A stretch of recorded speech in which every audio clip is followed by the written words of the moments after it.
Welcome to the Effortless Swimming Podcast. This is episode number 266. I've got a recurring guest on today. I've got Dr. Jim Taylor. Jim, welcome to the podcast.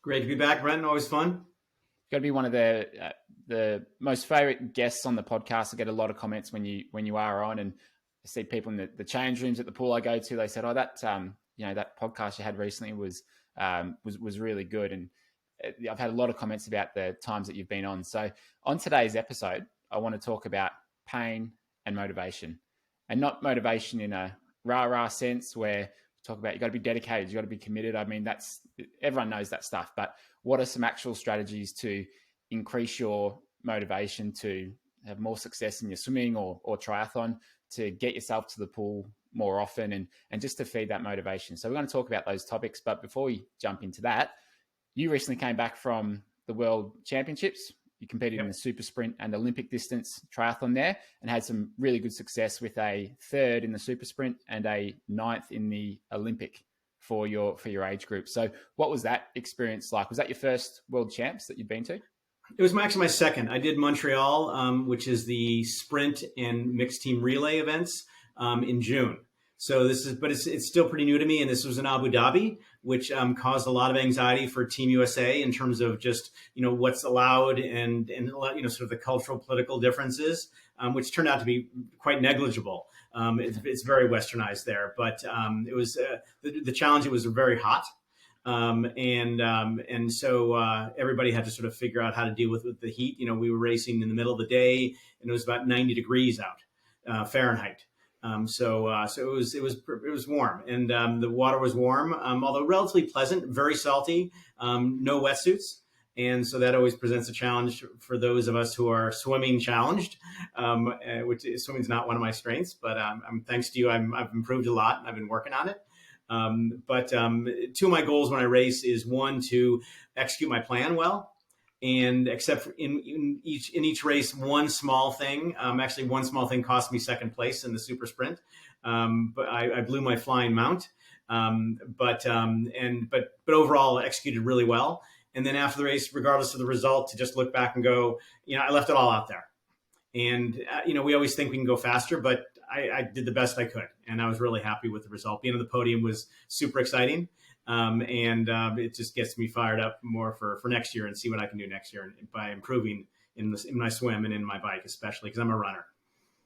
Fantastic. Well, that leads pretty well into our first topic of pain, because the super sprint, it's just all out from the get-go. There's no real pace in yourself. It's just an all-out sprint, and it's hard work. And I mean, I've done some sprint events in my brief triathlon career, and they were painful. I look at those and go, my God, it's just your heart rate is almost at max for the entire duration of the race. And it's something that can be very painful. So I want to talk about some strategies for dealing with pain and how you interpret it, because I think it's all about how you view it. Because I see people who have done sport for a long time and they're fit, they're reasonably healthy. Majority of those people seem to interpret physical pain or training pain as this is a good thing. This is something I actually look forward to, because it means that I'm working hard, I'm getting fitter, and I'm actually get a little bit addicted to that physical pain of exertion in training. Whereas somebody who's been on the couch for 5 years and they're trying to get fit, they're trying to lose weight and develop this habit of exercise, they see it in a very different way. So I think that goes to show that you interpret it differently, first of all, but the way that you view it, and that mental sort of training that you put yourself can actually help you look forwards to that pain that you're going to encounter in training. So with your background, the people you work with, what are some of the things that you've seen that have helped people make that transition to looking forward to the pain that they'll experience in training? Sure. Well, before we get to strategies, I think it's really helpful to understand what pain is and why we feel it, and that even though it doesn't feel good, it's actually really important. One of the best quotes I've heard came from Greg LeMond, the Tour de France, three-time Tour de France winner, said, "The more fit you get, it doesn't hurt less. You just go faster." And so it's sort of a little more rewarding. But let's keep in mind that pain evolved for a purpose. then, and it was basically occurred to help us survive. So when we felt pain, that was a warning that our life was in danger. So we should get away from whatever we were doing. And so that worked on the Serengeti 250,000 years ago when we first became Homo sapiens, human beings, because if we felt pain, it's like, okay, I need to get away from this thing that's causing the pain because I want to survive. The problem is that evolutionary response that worked back then really well doesn't work so well now because we want to feel pain. And so when we experience pain and we push through pain, we're actually resisting billions of years of evolution telling us to stop.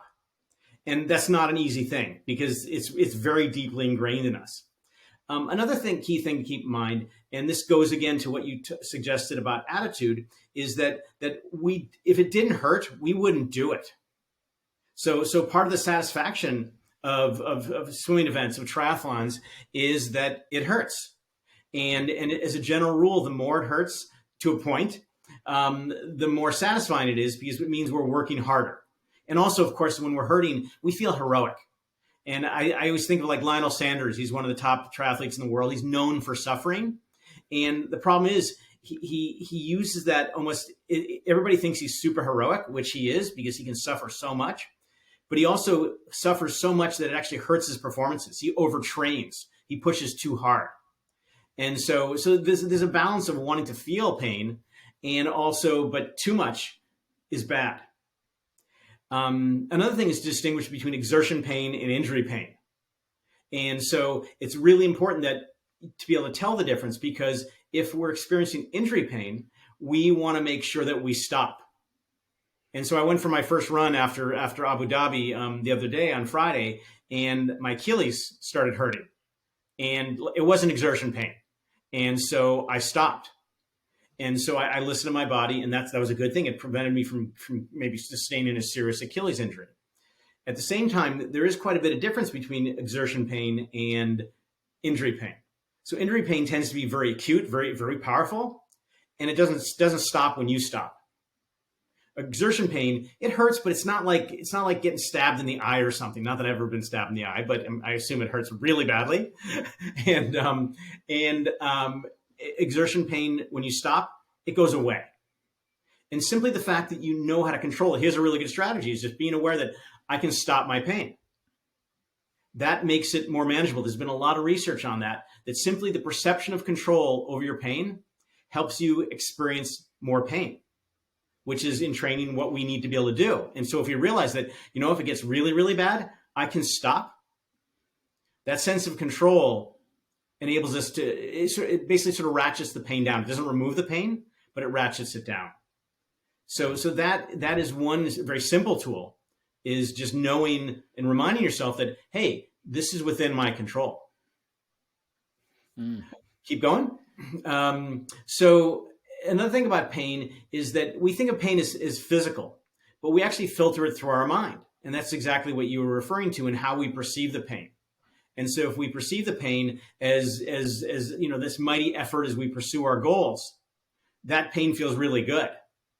But if, for example, you're doing Kona or you're in a race and you're just dying out there and you're getting slower, that totally changes the dynamic, where then it's like, I'm getting beat here. And then all of a sudden the pain hurts a whole lot more. And the natural reaction, of course, is to want to stop because you're not getting anything out of it. So that attitude and that approach to why you're experiencing the pain, having a reason for the pain, is really, really important.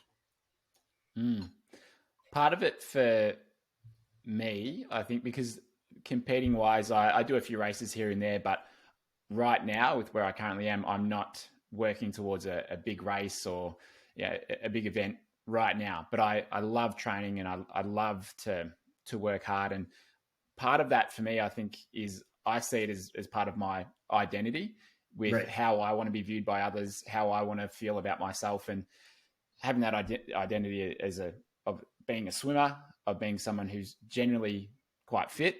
To me, that's important. And that's why I find it difficult to stop swimming. If I go a day or two without exercise, I'm itching to get back at it, not only because of how it makes me feel, but I think because of how I view myself and how I want to be perceived as well. What role does identity have in that as well? Yeah, a huge one. Because if you perceive yourself as an athlete, and that if you're not experiencing that which is associated with being an athlete, let's a swimmer, triathlete, then you just don't feel as good about yourself. And it becomes a bit of, I don't like use the word addiction, but because addiction has negative consequences, but it becomes a habit, a practice in your life, that it's how you feel good about yourself. It's part of your self-esteem. It's how you achieve your goals, all those things. And so if you identify yourself as somebody who works hard, who can suffer some, and who has goals they're working toward, then when you experience pain, that's affirming. So you want to embrace that, rather than like, oh my gosh, this hurts so much, I need to push this away. So experiencing pain, exertion pain in training and in races, is actually a positive thing, because it makes you feel good about who you are. And yes, there's no doubt, just like the Lionel example, where people perceive you as like, oh my gosh, he can suffer. And and we all like to hear, we like to all think we're super tough. And to varying degrees, but anybody who swims or is a triathlete, we're at the higher end, because most people are sitting on their couch watching TV, and there's not a lot of suffering going on there. Although that would be suffering for us.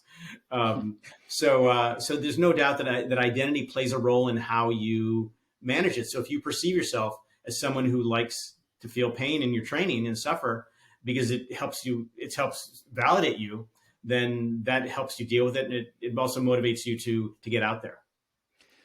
One of the things that was interesting when I had Gustav Eden on the podcast a little while ago, and I asked him about, some listeners sent in questions, and one of the questions was, when did it start to hurt with his Ironman World Champs race?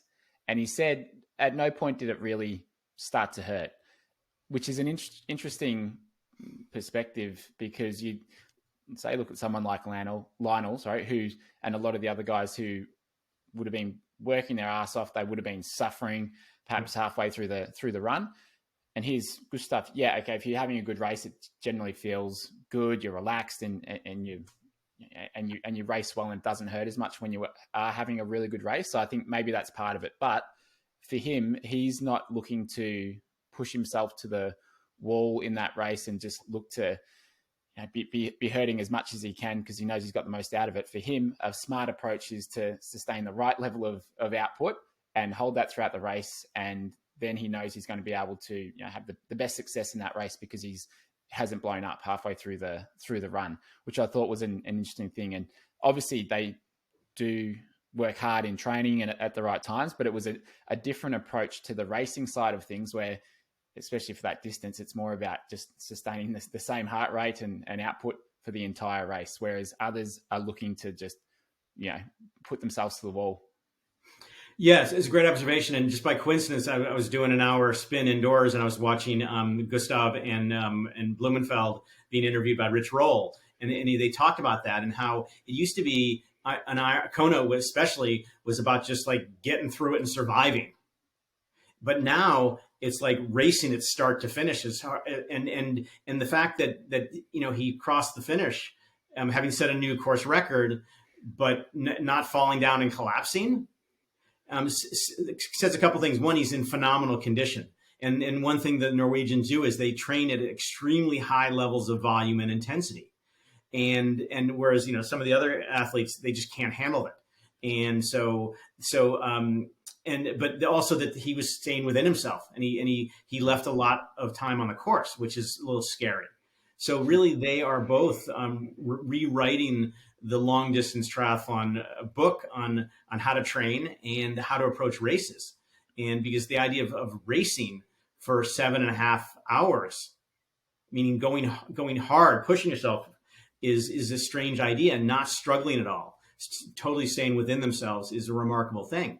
Whereas, you see others in these races who are just dying on the bike, and they're just walking the run, and they're suffering. They're in a lot of pain.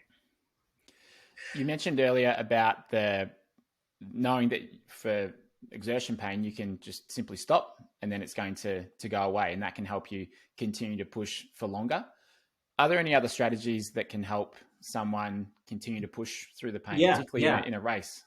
Yeah. So this is sort of a preparatory approach, and it has to do with wording and language. So I'm a word guy. I do a ton of writing, a ton of speaking. Words for me are very powerful things because they act as the filter through which we process the world in many ways. And so a number of years ago, I was out for a ride, long ride in Northern California, really hilly with a bunch of guys. We finished, and one of the guys says, "Man, that was a sufferfest out there. That was a sufferfest." And at the time, I had been giving talks to a Leukemia Society team in training. I don't know if they have that in Australia, but it's basically where somebody signs up and they get coached in preparation for a marathon or a triathlon, things like that. And I was giving talks to them, just volunteering my time. And so at every meeting, they'd have somebody who has cancer and is getting treated. And so I started thinking, sufferfest, suffering. Is what we do as triathletes and swimmers suffering? And I decided it wasn't. Because suffering is unbelievable pain that you can't control and that has dire consequences, like somebody with cancer. And then I thought, well, okay, how about we just call it pain? Pain fest. That doesn't sound so bad either. But then I thought, pain is like a serious injury. Like I got hit by a car a little over a year ago and had some broken bones, and that was pain. And it's different than suffering because it will go away sooner or later. You heal, hopefully. So I decided pain wasn't really what we experience. What I decided we experience is discomfort, physical discomfort. And when I've mentioned this to different triathletes, they go, "You know what? That doesn't work for me." And then I thought, like, that was a discomfort fest out there. Brendan, it doesn't work, does it? So I decided, okay, we'll call it pain, but we know what it really is. So in starting off a painful experience like a race, if you can put that in perspective, it's like what I'm going to experience out there. You know what? It's not suffering, and it's not really even pain, but we'll call it that. It's just a lot of discomfort. And that alone changes it too, because there's a big difference in how you interpret discomfort, which is uncomfortable, but it's not like that, versus pain and suffering, which is really bad. So if you go into a race saying, "Oh yeah, this is going to be pretty uncomfortable out there," like in Abu Dhabi, it was 90 degrees, it was hot, it was uncomfortable. So that sets the tone also of that, okay, it's not going to be that bad. And when you don't think of it as that bad, you think, okay, but I can handle it. And it goes back to what I said earlier about feeling like you're in control of it. So they had cooling stations in Abu Dhabi with this little tent in this van where if you wanted to stop and go into it, and you get sprayed with cool water, and it's like that's a way you can control it. So those are some things you can do to set yourself up. But then once you get out there, what can you do? So there's been a lot of interesting research on pain. And what they found was that how you think about pain and the emotions you connect with pain have a big impact on how you experience pain. So for example, they found that people who associated negative thinking, so if you're out there and maybe it's an open water swim or the start of a swim in a bike race or in a triathlon, and you're hurting, and you go, "Oh man, I hate this out there. This is terrible. This is no fun. I don't want to do this." You're going to feel more pain. And also, if you associate negative emotions with pain, you feel more pain. So anger, frustration, despair, those kind of emotions. And we've all experienced these things out there. Any endurance athlete has. And so you're going to feel more pain. The other side of that is that if you associate positive thoughts and positive emotions with pain, you feel less pain. Now, Brenton, it doesn't go away, but it just takes the edge off a little bit, turns the dial down a little bit, which means you can keep going. And so saying things like, "Oh yeah, this is why I'm out here. If it wasn't hard, everybody would do it or nobody would do it. Or this means I'm striving toward my goals." You feel less pain. Also emotionally, here's a tough one. When you're really hurting out there, what positive emotions can you possibly associate with it? Fun? No. Excitement? No. Joy? No. Happiness? No. I can only think of two, Brenton. You want to take a shot, or you want me to give it up? Nah, I'll let you give it up. Okay. Pride and inspiration. So being inspired, like I'm working really hard. That's inspiring for me.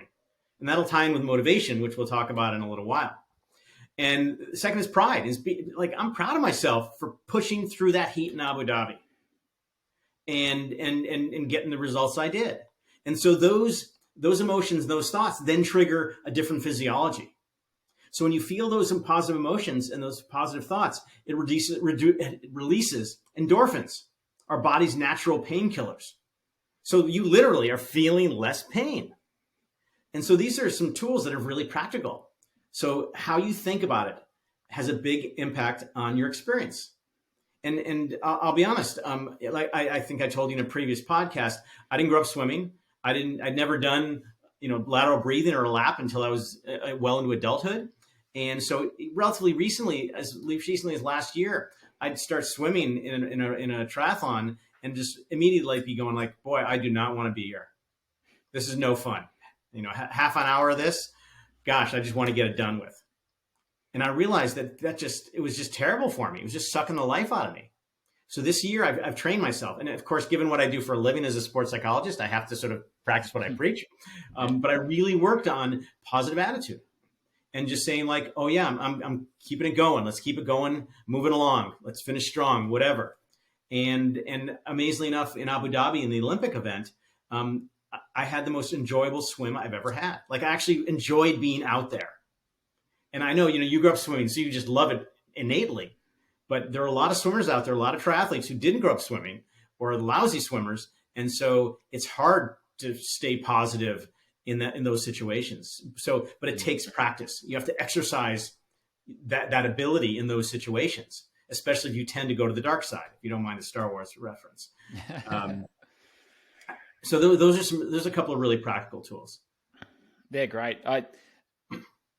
On that point of not loving the swim initially, I had a guy come to a clinic he came to a follow-up filming. So he'd done a clinic before and then he came for a checkup basically. And he said prior to coming to the clinic, he hated the swim part of the triathlon. It was just, he struggled to get himself to the pool.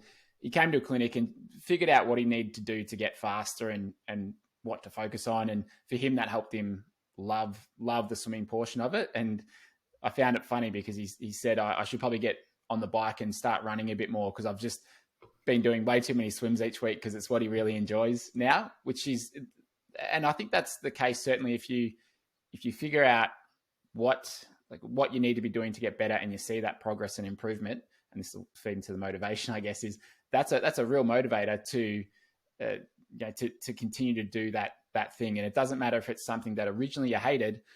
You can, when you do have that within any area of life, it can actually draw you more towards it. But before we go into that, I really enjoy that part about your reference point of, it's like, oh, what's real suffering?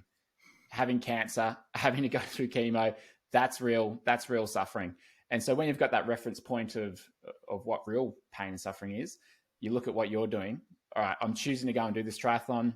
Yeah, it's going to be uncomfortable. Yeah, it's nothing. It's the same with I sort of look at it with long distance swims. So for me, prior to 5-6 years ago, the longest swim I had done would have been a 10K training session. But really, for me, if I did a 5K swim, I'm like, oh, that's a long swim. And then I talk to these people on my podcast. They've done, Chloe McCardle, I think she did 118 kilometers, broke the world record for the longest continuous swim. And I look at that and go, all right, well, surely I can do 20K. Surely I can do that. So you have that different reference point of what you consider to be hard or difficult or challenging. And I think it's a good way to help you see what you're doing as being easier or to take it on. So it's a really good approach. Yeah, the perspective just changes everything. If you just look at it in a different way. And you made a really good point with respect to the fellow who just improved a lot. So if you're in the pool, and I'm struggling with this a little bit now, and I'm just working my butt off and suffering in a lot of pain in my swim training, and I'm not getting faster, that's hard to keep going. So if you show improvement, then it's like, oh yeah, it's worth it. It's like I worked really hard and I felt a lot of pain, but it was worth it because I'm faster now. So if you can connect those efforts with those goals, then it's really motivating. It's like, I want to get out there again and I want to work hard. So that's really valuable. And another interesting thing is your physiology. So when you feel pain, you feel it in your body, obviously. And again, through evolution, our natural tendency when we feel pain is to brace ourselves, to tighten up and hold our breath. And as I talked about before we got started recording, in the Serengeti 250,000 years ago, if you're about to be hit by a club by a rival tribesman, you definitely want to do this. The problem is that reaction of tightening up to protect yourself, to increase your chances of survival, doesn't work if you're swimming, because you can't swim tight and you can't swim holding your breath. So a really valuable thing to do when you're training, and especially gets hard. So for example, let's say you're doing, 10 by 50 as hard as you can. Then to really focus those last couple, when your body starts to tighten up, on just being loose and relaxed, and really focus on your breathing. Now, breathing is harder in swimming because on running and biking, you can breathe whenever you want, but you can't obviously do that in swimming. But it's really useful to have some little like key phrase or keywords you can use. So for me, toward the end of a hard interval set, my key phrase is long and loose. So I want to really stretch and get a long distance per stroke, and then keep myself loose. So when I start to struggle a little bit, I keep that in mind. I'm repeating myself, long and loose, and that keeps my body relaxed and it keeps me breathing. And so I'll also make sure, big breath on the breathing side, and that has the direct physiological effect. So we talked about thoughts, we talked about emotions, and now we're talking about your physiology, and those are the big three. And so if you can do something about all three of those, you're going to feel a whole lot better, and you're going to feel less pain. On Friday mornings, we do a heart rate set, and it's quite often hundreds at what I'd consider best average pace. So, for example, a set that we did not long ago was 24 100s on 2 minutes, 4 of them best average. So as fast as you can maintain across the entire set. Okay. And then you got 2 at recovery. So in total, it's 16 hundreds that will be at best average, as fast as you can maintain. And that's a hard set. That's painful, where you get this lactic buildup and you've got to really relax throughout the set to try and maintain your speed throughout. And every time I'm driving on a Friday morning to the pool, I'm sitting in the car, and in my gut, I'm nervous because I know the pain that I'm going to experience in this session. It's probably the hardest session I do all week. So I'm a little bit nervous driving to the pool. And for me, a few things that have helped me with the motivation to make sure I get there every Friday, but also to make sure that I do my best each time, is I just make sure I do a long enough warm up, a decent warm up, where I just have time to loosen up and feel the water. If I get straight into it, I will usually blow up a quarter, halfway through that main set. So I need a long warm up first of all. But the other thing that's helped a lot is, for those sessions, I like to wear the form goggles, because that way I can distract myself throughout that session of, like, I'm pushing off. We're in a 50-meter pool, so I'll hit the turn at the 50. I'll see what my split is, and that will just give me something else to focus on. It's like, okay, well, that was this time. Now I know I need to come back in this time. And I'm just trying to match that every single time we're doing an all-out 100. So that's been something that has helped me have better consistency with my times throughout the set, take my mind a little bit off the pain, because I'm just focused on my pacing there.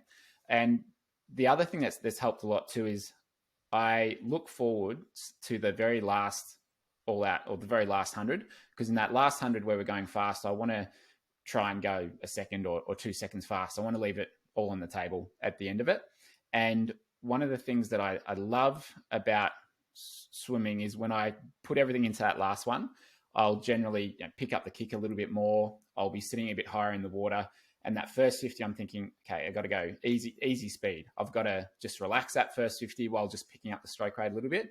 And then on the way home, I'm just going to build up, and I know I'm going to feel it in my shoulders, my stomach, my legs. I'm going to feel this lactic acid. And when I hit it, when I feel that, I go, okay, yeah, there it is. All right, let's just see if we can maintain the speed.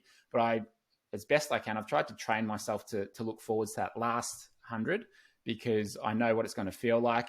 But I know at the end of that I'm done, and that's it. And so it's something that has really helped me just get to those sessions and do well with them. So there are a few strategies that have helped with my motivation throughout Yeah. them. Yeah. And also help you deal with the pain, because two really additional effective tools are distraction. Is if you can just think about other things, like some people like Lionel, he always has headphones on when he swims. And so I don't know what he's listening to, whether it's, heavy metal or music or a podcast or something like. He's probably listening to you, but he's keeping your mind off it a little bit. The problem is with distractions is you can only distract yourself so long, because it's like the pain gets louder and louder and louder until you can't ignore it. And there was research a number of years ago where they looked at pain strategies with elite marathoners and weekend warrior marathoners, and they found that weekend warrior marathoners tended to distract themselves. So again, they'd listen to music, they would talk to people, they would do everything they can to keep their mind off it.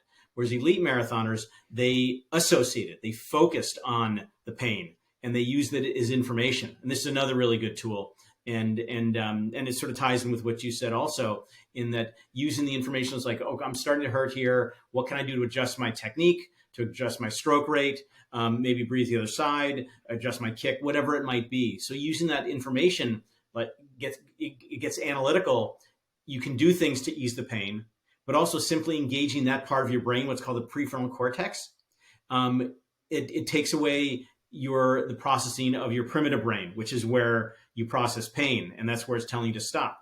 So simply by getting analytical helps you, and this ties in with Form Goggles, where you've got this data.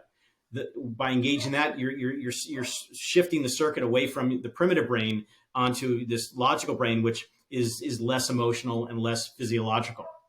And another thing, as you suggest, is distraction. Is goals.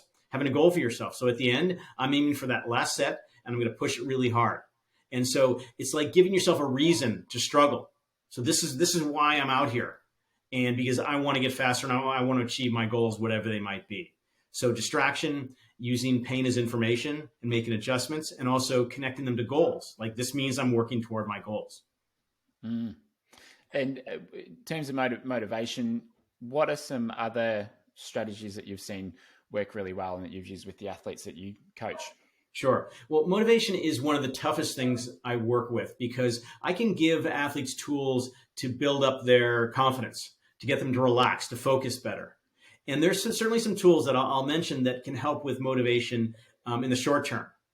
But motivation ultimately has to come from within. You just have to have a reason for wanting to go out there, because there are a lot of things pulling you not, whether it's the pain of a hard workout, or, for example, I have to swim from 5:30 to 7 in the morning, and especially during the winter when it's cold and it's dark, it's hard to get to the outdoor pool. And so again, it's like what motivates me then is that my coach puts it in Training Peaks, and if I don't do it, he's gonna look less kindly on me, and I'm less likely to reach my goals. Or I spend half my time up in the mountains of Northern California, where it's 6,000 and 7,000 feet. And I don't know if you've ever done interval workouts at that elevation, but there's no joy in it. It's hard. It's way harder. There's 25% less oxygen. And so again, for motivation, one really powerful tool is to tie it to your goals. Another one related to my coach is accountability. Like it's on the program. I'm telling my coach expects me to do it, so I better do it. So that can really help a lot. What about strategies to the opposite of motivation? So to have something to steer away from, to move away from, because one of the things that I've found really powerful is, yes, you want something to work towards. You want that goal time, you want that podium, but also having something that you want to steer clear from. And so an exercise that I've done in the past is writing down, the things I'm going for, but also if I don't do those, what does that look like? And then how do I feel with it? If I don't get up and swim each day, if I just turn into a couch potato, how does that look, and how will I feel as a person? And to me, that's almost more motivating than having something to work towards, to run away from being this couch potato who's overweight, who's not fit. Then I'm on deck, I'm coaching, and people may not have that much respect for me because I don't look like I'm a swimmer. I don't maybe look like I could do those those things. That to me is a really powerful motivator. Okay. That's certainly a strategy that can work. And I know a lot of people use it. I don't think it's the best thing, because it's better to work towards something, move towards something, pursue something, than run away from something. And like, basically what you do is you're kind of shaming yourself and guilting yourself into it. And again, guilt and shame are very powerful motivators, but ultimately they're not the healthiest. So I would say, balance it out. So still have the goals you're working toward and the reason for being out there, but also, use those other things, like, I don't want to be a slug. I don't want people to think I'm some guy just out of shape and hanging out by the side of the pool. So that can be good, but I think a positive orientation is generally more important, and just, it feels better, I think. One thing we talked about before the podcast was, people think about motivation as like this rah, let's go kind of thing. But really, there are a lot of different reasons why people swim and do triathlon. And so it's really a matter of figuring out what your motivation is. So some people do it just because the satisfaction of getting better, of improving. Others are competitive. They want to do well in a race. Others like the technical aspects of it. Like, I loved when I first discovered effortless swimming last year, when I basically didn't know how to swim. I was enthralled with just the technical aspects. So, the high elbow and the recovery. And that was really motivated to see myself understanding better how to swim properly, and how that makes you faster. Other reasons, some people love being in a master's swim class. So being with other people. So it's a social thing. And so if you have those kind of social needs, then it's really valuable. That's really motivated to know that these people are waiting for me. Or if you have a swimming buddy, same sort of thing. You don't want to get up at 5:30, or you don't want to go to swim after work late in the day because you're tired. But if you know your buddy's going to be there and he's counting you or she's counting you, well, you're going to go, because in a way they're motivating you and you're motivating them. So you both hold yourself accountable to the other person. Yeah, that's a really powerful one. When I was training for Right Nest a couple of years ago, the 20K swim, a friend of Lysandra, who was a friend of mine, she was training for the swim as well. Every Wednesday morning, we'd organise to swim at 6 o'clock in the morning in the bay there in Melbourne, and it was rain, hail, shine. We were going to do it, and there was no question in my mind when that alarm went off in the morning. It's not like, oh, should I get out of bed? It's like, no, you need to go, because she's not going to go swim by herself when it's pitch black, and it might be choppy and everything. So she's relying on you to go. So that accountability of having only you responsible for being there. If it's a group of 10 swimmers and doesn't matter if you don't turn up, it's motivating. But just having that one person relying on you is very much a big one. So yeah, I quite like that one. Good. And another big thing is just reminding yourself of what your goals are, because I have the saying that you pay now or you pay later. So you can pay now by doing the work and feeling the physical discomfort, or you can pay later emotionally by not achieving your goals because you didn't do the work earlier. And I can assure you, paying now is way less painful than paying later, because the pain now, it stops as soon as the workout's done. Whereas the paid later, regret, in regret, for example, and disappointment in yourself because you didn't achieve your goals because you didn't do the work, that can last forever. And so really important to constantly remind yourself that when you don't feel like doing it, it's like, well, do you feel like losing? Do you feel like being slow? It's your choice. And although I do want to point out that there are some days that, most of the people I work with are pretty darn motivated, whether they're professionals or Olympians or down to, very serious age groupers or young swimmers and triathletes. And it's really important to listen to your body. So there can be under motivation or there can be over motivation. And I'm working with one of the top professionals in the world in triathlon. And he basically thinks if 5 sets is good, 8 will be better. And he did Kona, and he was totally cooked by the time he got there. And so you have to really balance that out of just doing enough, doing what you're supposed to do, and not thinking the more is better approach. And so it's a fine line, but having those goals it provides the reason for why you're doing it. And so if you constantly remind yourself, oh yeah, I do not want to get out of bed at 5 a.m. to go to the pool, but you know what? I have these big goals for next year. So I'm going to go. And another little side thing that I find is that the time, like getting there is the hardest part. Once you're in the pool, you got your workout and you sort of do your thing, and it's maybe only an hour. Now, obviously, if you're doing a 20K swim, you're going to have longer workouts. But for me, an hour swim is pretty long. 2,000, 2,500 yards, something like that. And it's like it takes less than an hour, and then it's over. And then you look back and go, that wasn't so bad. It wasn't that long. And so you want to remember that at the beginning when you think it's going to be super hard, because it's like, oh yeah, in 45 minutes I'm going to be done. I can get through this.